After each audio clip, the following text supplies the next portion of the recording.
Hi, thank you very much, Elle, and hi again, everyone. So, impact is a word we've been hearing a lot about today, and I suspect everyone in this room probably thinks about the impact of their work in one way or another.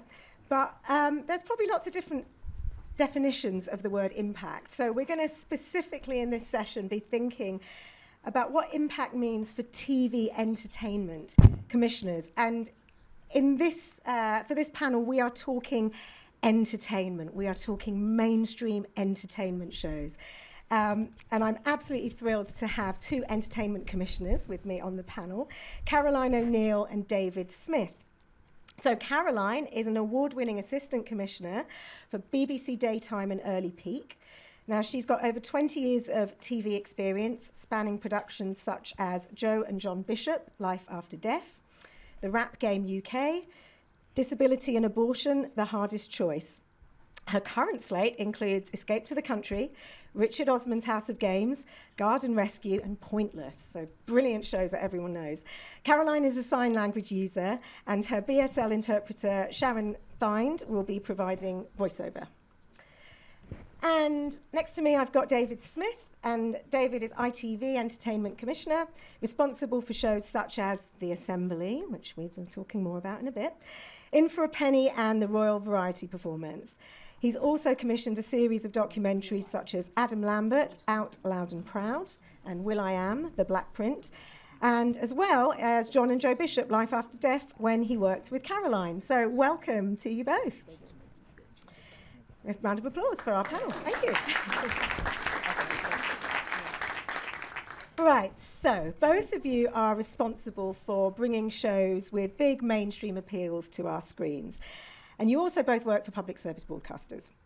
So my first question is, do you feel a responsibility to deliver on social impact? And I'll go to you first, David. Yes, we do. Well, I certainly do. I think it's interesting to think about your own personal desire to make an impact, which I think it would be strange to do a job like this if you didn't have a bit of an urge to change something about TV. And balancing that with your duty to the viewer and to the place where you work as well. So yeah, I think for me, impact is about... The other thing that I think is relevant for when we're talking about sort of entertainment, you mentioned large-scale kind of popular entertainment. I think it's interesting to think about the difference between the sorts of shows that perhaps I commission and very factual, hard-hitting current affairs and documentaries. And so the way that I would seek to create impact is a bit more subtle than here's a documentary that is very on the nose about a topic. That's for the factual team to do. So I'm more interested in social purpose and finding a way of weaving that into something that is traditionally entertainment. Yeah. And do you think people overlook sometimes how powerful entertainment can be? Yeah. Do you think there's a bit of a snobbery attached to it? Yeah, I definitely think that it's an area that's overlooked. But I think the key thing that I always think about is your ability to reach into people's homes is the crucial thing in huge numbers, and that's something that that's a real blessing that we've got, that we can do that. And there's a million and one different examples, but if you think about, say for example, Big Brother. So Big Brother over the years, it's been going strong for many, many years now. One of the amazing ways that impact has been seen in that is through real people and large numbers of viewers getting to know someone that they might not necessarily come across. So like taking you way back to Series 5, Big Brother and Nadia winning, there was a lot of viewers at that time that had never come into contact with a trans woman before. They got to know and love Nadia on that show, and that totally changed a lot of people's perceptions and started conversations, and that's ultimately, I think, what the power of entertainment can do. Yeah, brilliant. So obviously Big Brother reality making ordinary people, celebrities, but there is also the power of celebrity that you lean into a lot in entertainment. So we're going to show a clip from a celebrity-led show that you both worked on. David, you commissioned it, and Caroline, you exec produced it before you joined the BBC. So let's take a look at a clip from John and Joe Bishop, Life After Death. My son has got a autoimmune condition. Could well be that he becomes completely deaf. I'm trying to learn sign language, a tool for us to communicate with each other. I am a little nervous, I have to say. Robin did it to try and learn enough to do a gig. I'm nervous, feels a bit like my first gig ever. I've got 6 weeks. When that documentary went out, I absolutely loved it. Caroline, what was the impact of that documentary? The documentary had massive impact to its audience. We do know that Signature, one of the BSL awarding bodies, have actually had a 210% increase in people being really enthusiastic and keen to learn BSL, and that is astonishing. But also, more than anything, the community in itself, their response was just incredible. I think as a deaf BSL user, there's very rare instances where you have people that look like you. It's rare, it might look like you, speak like you, or actually connect with you. And I had people saying, wow, I really connected with Joe. Wow, I really connected with other characters and people on that screen at that time. And I think that's really a moment for everyone to take home. And I think we also know that Gavin and John also have been on their journey in a documentary and a spin-off, where John has supported Gavin Lilly through his journey through comedy. So I think that's kind of that sustainability and that carrying on from that documentary. And when you're talking about documentary, regarding the spin-off, it's a 30-minute standalone comedy show full of BSL users and talents that you kind of can play on that, and you've spotlighted deaf talent in that way and BSL users, and that's a huge impact on its own. Thank you. And Caroline, what is your take on the responsibility of TV to deliver on social impact? I think often we're normally asked this, aren't we? And we have to think about Jack Thorne, he's a writer, and he also spoke about the TVs, the empathy box in the corner of the room, when you're looking at families and people and generations coming together in those spaces, and what takeaways are they able to get culturally, different forms of communication, and really a moment where you can be in their shoes and have their understanding. And also TVs and entertainment is mostly a point where you can be kinder, so I think taking that home. And I think we also talk about impact, but we really need to be aware of, when you're looking at the numbers, which you're trying to get, but it's more so the emotional impact. When you're watching something emotionally, the emotional reaction to what you see on screen, how does that play out? You know, the experts or the contributors, that is also impact too on an emotional level. So we have a new series which we've just finished editing and coming out later this year, and it's called The Marvellous Miniature Traitors, and it's by Rachel Platt. And also I've worked with her throughout that series, and it's just extraordinary. It's a moment where you're able to go into libraries, go into areas and places that have always, had some resonance and relation, and you're trying to celebrate that moment, but a moment that's really people hold quite dear to their heart, don't they? And you're creating miniatures of those things that people used to once love. But in order to get through that emotional journey, you definitely have to watch that series. So I'm quite excited for that to come out. I think you brought us a little clip, haven't you? Sneaky preview. Yes, I have. But shh, don't tell anyone else, guys. Can we secretly show the clip, please? They say it's the little things that mean the most. And in this series, we're taking that to heart. We're stepping into a world where cherished places from the past are brought back to life in miniature. It's like being detectives, isn't it?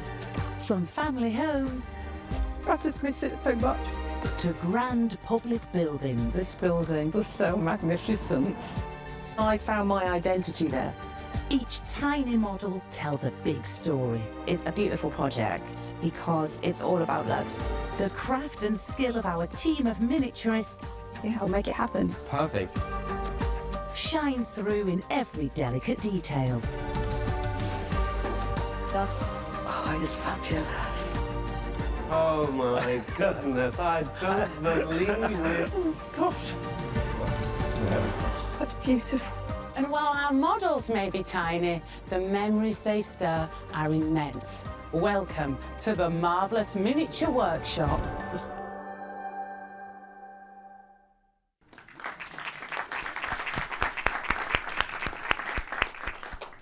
So I think even in that clip, you get a sense of emotion that's bound up in community, that's bound up in nostalgia. And do you think that show's going to have a real emotional impact on audiences? I think one of my favourite, I guess it's really hard to talk about favourites, isn't it? Because I do love all of them. But I think it was one episode where we have somebody actually talking about how their school that they had gone to was their sanctuary. And for him himself, he's an Asian man who'd moved to the UK with his parents. I think that was around the 1970s, and he was bullied, quite a lot. And I think school became a very safe space for him. Everyone around him, the teachers and the community, created that safe space, and I think that hit home too. So when I watched it, I did cry a lot. And I think because we realised that you're able to keep those moments and not to erase them. So how do you guys as commissioners balance creating that impactful content that we've spoken about with the pressure to deliver on audience numbers? Because I'm sure that pressure's always on you. Caroline, do you want to go first? I think the numbers are important, of course they are. We are a data-driven industry. However, we actually always do look to see beyond the numbers. So when I look after daytime, most of the focus is on how we're able to make people make their lives better. You know, what takeaway can we give them when they watch entertainment? Are they able to save money? Are they happier? Improving the quality of life in some way or shape, way or form. And I think those are the things that we've managed to do. So Scam Interceptors is a good example, which is absolutely amazing. You're getting people that are able to stop getting scammed. So the week that it had gone out, it had massive, you've got radio getting involved, they've got every department that could get involved within the BBC, where, you are stopping people from getting scammed. It could be your gran, it could be anyone, it could be a youngster that gets that, or someone that has a disability. So I think it's all forms of demographic.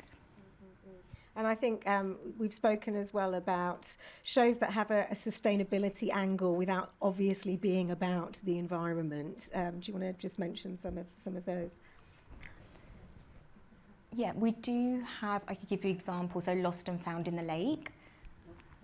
So really the show is where anybody will go and meet anyone that's lost their ring or camera, and it's at the bottom of the lake. So the presenter almost, you don't know whether they're getting it back or not, but it really goes to the core of the programme where it's about sustainability. And that normally is the theme with the BBC, but we don't want to lecture and preach and preach and preach. However, when you're sustainable, the messages can come out within the undertones of it. So it's almost like Hidden Vegetables, isn't it? Where they're lost and found in the lake really is about getting something out of the lake, making things better for the environment. Thank you. And same question to you, David. How do you balance that tension between delivering big numbers and social impact? We, I suppose at ITV, I mean, we are primarily we're a PSB, but we're a commercial business. So we are really held to account by money men, effectively. But that's not to say that you can't find clever ways of integrating impactful content within what you do. And I mean, I suppose John Bishop is a good example of, at ITV we do, I would say, for good or for bad, we use celebrity a lot. And I'm sure lots of people in different organisations, charities, people that are in this room, know the same trick. And I suppose it's as simple as, if I commissioned a documentary about an unknown comedian with a deaf son who wanted to learn sign language, it might be an amazing documentary, but I probably wouldn't be able to get it commissioned, and I probably wouldn't get enough people to watch it. So when a story like John Bishop's story and his son Joe, that for me is my route in to keep both groups happy. So I get to make sure that big enough numbers of people are going to watch it because they already know and love John Bishop. A lot of people know and love him. But at the same time, we're bringing in different characters, different stories, seeing John in a light that you haven't seen him before. So yeah, we use famous faces to shine a light and bring viewers in, because ultimately, if we don't get the viewers, we don't get the show. And on the sustainability thing, we had a show this year called Shark Celebrity Infested Waters. So, you know, yes, it was a show about dangling celebrities in shark-infested waters and all the drama and fun and nonsense that brings. But there was also like a very, very big sustainability and ecological message running right the way through it. Basically, the message was, let's not demonize sharks and let's see those celebrities go on that journey and find that out for themselves, which they did. So it's like enticing people in with the shiny object, which very often is a famous person. And then once you've got them in, because they like John Bishop or they like Lenny Henry or whoever is taking part in the show, then you go, right, okay, we've got you. Now let's see what else or other layers we can peel back. And are you tracking those other ways of you know, potentially changing the way people think about sharks, for example, or the way people think about BSL? I mean, is that something that you guys get involved with as commissioners, or is that another department, or is that an area where perhaps there's space for, you know, some other partners to get involved and support that? We start with the BARB figures, so the official ratings. That's always our starting point. Now with streaming like ITVX, which is our version of iPlayer, we can get very accurate figures of real numbers of people that are watching something, and we can also find out a lot about who they are, where they live, how old they are. And then there's the next step, which is much harder to measure, which is, I mean, Caroline kind of referenced it earlier, but it's like, how do you measure emotional impact or conversations that start because two people watched the same show and had a conversation about it? And, you know, I'm looking at that with the Assembly at the moment, which you'll all hear more about in the next session. But, you know, having commissioned that show, and anecdotally, yes, people are telling me, oh, it's made me want to have a conversation. It's made me understand people a bit more. It's got people talking about neurodivergence, about autism. But it's really difficult to pin a number on that. Yeah, we can look at socials. We can look at, is stuff trending? We can look at, is stuff being retweeted or reposted or whatever? But it's something that we're really trying to, as much information as we can gather, but I don't think it's ever going to be an exact science, which is sometimes difficult when you're trying to prove to your bosses that, you know, there's a really good reason for doing X, Y, or Z. I mean, would you like more data to be able to give you that information? Absolutely, yeah, that would be super useful. I mean, Caroline mentioned the uptake in interest in learning BSL after the John Bishop documentary, and it's that kind of reliable data that comes from an external organisation that is really, really useful if we can connect with the right people that can tell us the right info. That might be an invitation for some people in this room, perhaps. Caroline, I think you had some other examples of things that have gone out on daytime that you know has had an influence and impact on the audience. I've got quite a few. So one of the documentaries I worked with Rose Ayling-Ellis, it's called Old Hands, New Tricks. So that one specifically, we know that was through the documentary, the individuals learned sign language, but it was a special curriculum and a guide that was learned for them, so it wasn't an intensive level as such. However, after the documentary had finished, they committed to learn BSL Level 1 recently, and that group passed their Level 1 exam. So it is just the residents and also the staff too. So we actually do know that that village is trying to become what you could call as a deaf hub, to actually show that it can be done, because of course we all are becoming older, we're aging, we're living longer, and we also are pre-disabled in some sense. So the understanding of what that hub could look like and thinking about that again will be a model for other future areas where we will be going when we will be ending our lives in whatever capacity. But it's an example of also Morning Live is another one, which is absolutely brilliant on Instagram. So I do recommend you follow them. There was a clip recently posted linked to the washing machine. And I know it's really boring, but basically in the olden days, we used to get a lot of heat. So, you know, you need more heat to keep your clothing cleaning, to keep it clean. But however, what you can do is actually turn it to a 30 wash. So that said, the clip actually said go from a 40 to a 30 wash. It went viral. Then also looking what the impact it had on saving electricity, money, saving the environment. So from one clip alone, on the live show, it went viral. It really made a difference. And I'm so struck by what you said about the Rose Ayling-Ellis programme, and essentially through a television show you've piloted a new way of being for people, for an ageing population. That's incredibly powerful. And just, you know, and we'll see where that takes us. That's really powerful. That's true impact. So, you know, a lot of what we've talked about here is the power of entertainment shows to raise awareness with mainstream audiences. And that awareness can be really valuable to advocacy organisations who see raising awareness as one of the steps, as part of the journey towards making lasting change. So do you think there is scope for charities to explore more entertainment co-productions, for example? And what advice would you give to any charities that are looking to explore possibilities in this space? And I'm going to come to you first, David. Yeah, I think it's a really interesting time in TV commissioning at the moment, because the traditional model that we use is people come and pitch us an idea for a TV show, and then we either decide that we really like it and can give the money for it to be made, or we say no. But there's a different model which is now possible, where there's different models of funding. So we're still commissioning ideas that we like, but different. It could be organisations, charities, brands are getting a slice of the action.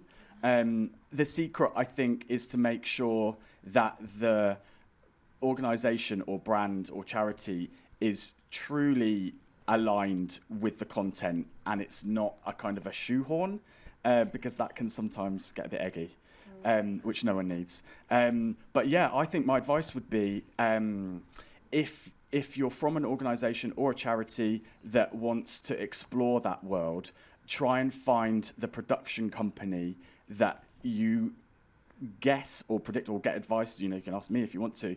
That might be the best partner. They already make the kind of stuff that you like, that you can see might align, and then see where that conversation goes. But we're definitely open to different models of funding shows. We've got to stick to that. You know, there's compliance rules. A TV program on a PSB can't just be one big advert for a particular organisation or brand. But there's ways for everyone to come out of it benefiting, I think. So yeah, it's definitely a growing area of TV. Great. And Caroline, obviously from the BBC, you have to be additionally careful working with commercial partners. But you know, do you see that there's any scope for conversations with, for example, charities and other organisations? I think we have seen an increase, and also conversations of third-party funding. So where is it from? Obviously, that has become more expensive, and sometimes when you have the budget, it doesn't actually stretch to everything. And sometimes the third-party funding, when you're commissioning or having open commissioners, you have opportunities.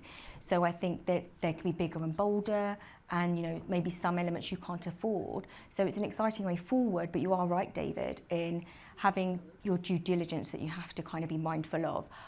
You know, do our views align? And also, how does it come across to the audiences? But I think really having the conversation is really important. If you are in charity and you're up for it, and you really need to think about what company, you know, what David's already said, and they do align, have that conversation and see what's possible.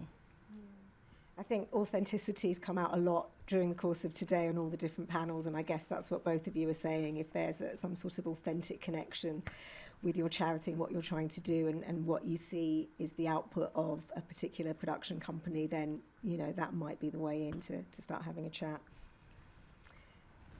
So let's do some more forward thinking, because I like this and might get some more little nuggets about what we can look out for. So thinking about what you guys have been working on that has potential for social impact, what else have you got coming up on your slate that you'd like to highlight? And I think, Caroline, well, you've already given us a little bit of insight, but I think you've got some more stuff that you were telling me backstage earlier. Do you want to share that with the group?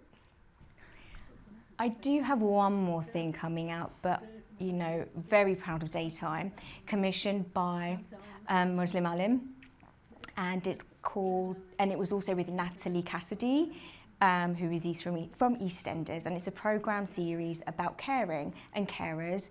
So we do know at the moment, carers traditionally aren't appreciated much. They're underpaid, sometimes they're not paid at all, and I think caring is such a massive part of our lives, in some way, shape or form in our lives, whether we've been children, carers, or in midlife or older life. There is a generation, which is the sandwich generation. So no one gets taught how to be a carer. So the journey of caring for her mum, and also her mum caring for her nan, and then her caring for her father. So it's really an idea of understanding what it means to be a carer, but also trained to be one. But that's coming out next year. So we're very, very excited about that. Sounds really good. Thank you. Look out for that. How about you, David? Well, we've got Series 2 of The Assembly is coming up very soon. You'll hear more about that in a little while. So really thrilled. We've got more episodes, and the team, some of whom are in here today, are starting to record the next series next month. So thrilled about that.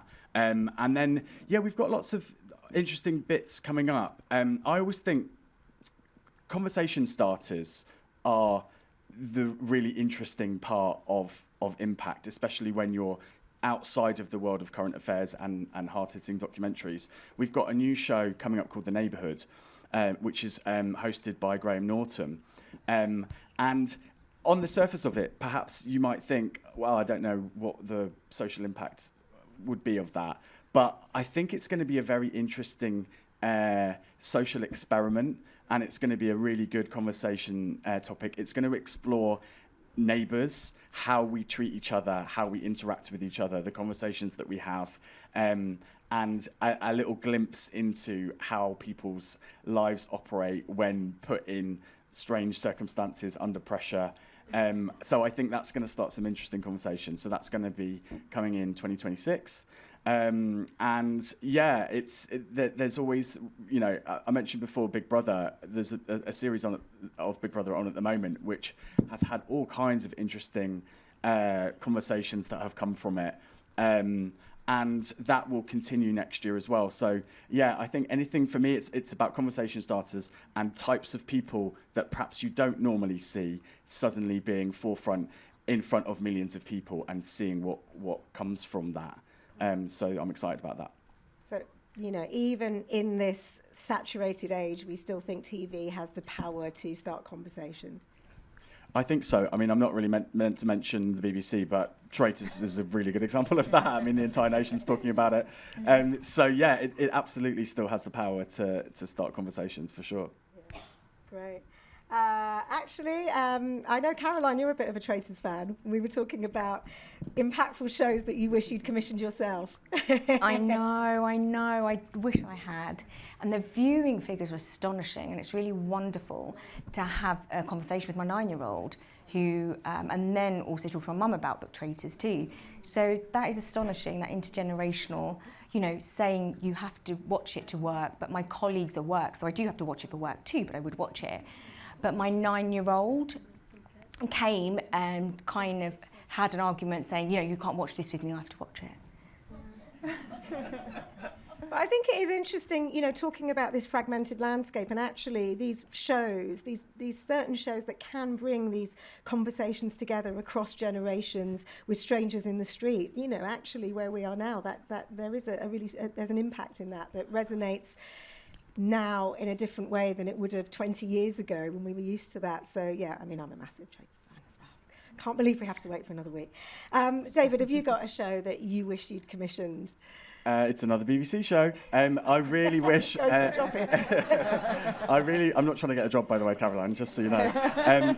I really wish I'd commissioned Race Across the World. I'm obsessed with it. I love it. And that's a very interesting, talking about social impact, because, I mean, the seed of that is, it's about carbon footprint. It's about travelling without an aeroplane.